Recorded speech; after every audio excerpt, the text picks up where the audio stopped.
Huli sa Bulacan ang isang akusadong wanted sa dalawang magkahiwalay na kaso sa Metro Manila. Balitang hatid ni James Agustin.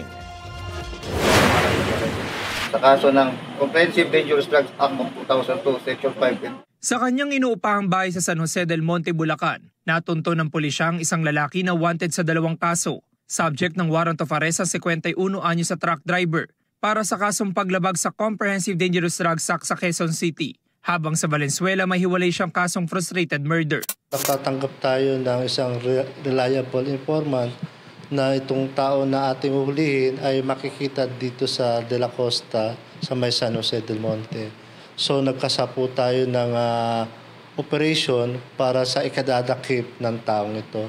Ikaapat sa most wanted persons list ng Quezon City Police District o QCPD ang lalaki dahil sa pagbebenta umano ng droga. Hindi sinagot ng lalaki ang tanong kung talagang nagbebenta siya. Pero alam daw niyang meron siyang arrest warrant.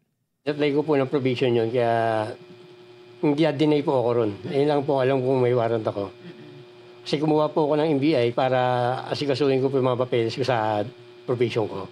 Kaugnay naman sa hiwalay na kaso sa Valenzuela. Wala po akong alam dyan, wala akong idea. No-comment na lang po ako dyan sa may Valenzuela.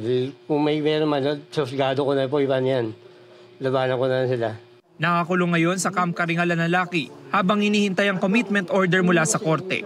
James Agustin, nagbabalita para sa GMA Integrated News.